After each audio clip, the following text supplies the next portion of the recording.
Shattered Dreams book salutes Spokane ballplayers who died in 1946 bus wreck.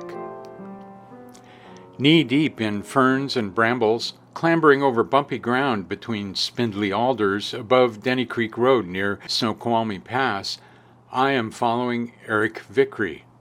On his phone, he eyes Google Maps to verify that we are treading the brush in the right direction. The afternoon's elements, warm rays of sunlight, crunches of bark beneath each footstep, even my scratched calves, evoke nature's eternal cycle of life.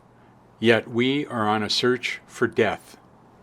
More precisely, we seek a flat stretch where, on the rainy evening of June 24, 1946, a westerly Bremerton-bound bus swerved to miss an oncoming car along Highway 10, today's Interstate 90, careened 300 feet down a steep south side embankment, hurtled to a halt, and burst into flames. The crash killed 9 bus riders, all members of the minor league Spokane Indians baseball team.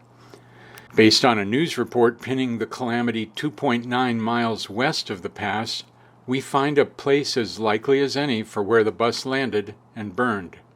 To Vickrey, it's an eerie spot, but also peaceful, save for the surrounding hum of I-90 traffic. Reaching the site provides a form of closure for the author of Season of Shattered Dreams, Post-War Baseball, the Spokane Indians, and a Tragic Bus Crash That Changed Everything, released this year by Rowman and Littlefield.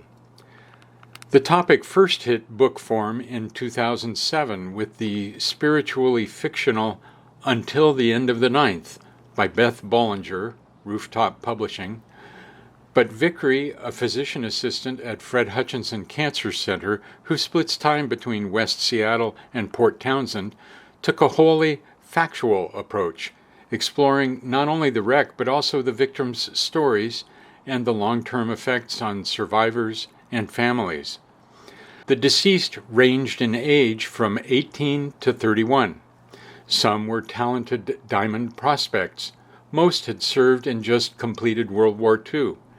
Their early deaths echoed that of Vickrey's dad, who played high school ball near St. Louis and died at 19 in a construction accident in 1980, when Vickrey was 1. The Spokane players just disappeared from the collective consciousness, Vickrey says. They were all looking forward to getting back to some normalcy. What got me interested was the baseball side of it, but as I researched it, I realized that it transcends baseball. There was so much more of Northwest and American history. It's important to remember the generations that came before us, what they endured. This mirrors a sentiment I heard at a friend's recent memorial gathering. Death comes only when you are no longer remembered.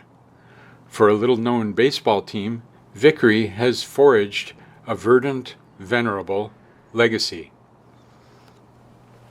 In our first then photo, the grisly scene of the fatal Washington motor coach crash of June 24, 1946, near Snoqualmie Pass, was well documented the next day by Northwest newspapers.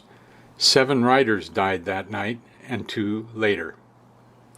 In our second then photo, teen phenom Vic Pichetti, right, played first base for player-manager Dolph Camilli on the Oakland Oaks in 1945. Pichetti died in the 1946 wreck. In our third then photo, Levi McCormick, popular Spokane Indians outfielder from 1939 to 1947, missing 4 seasons for World War II, survived the 1946 crash.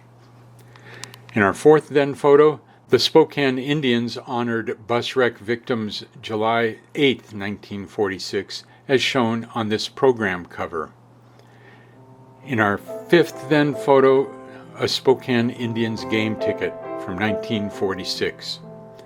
Today, 78 years later, author Eric Vickrey, wearing a Spokane Indians replica jersey, stands near the spot west of Snoqualmie Pass where a team bus crashed 300 feet below Highway 10, now Interstate 90, on June 24, 1946.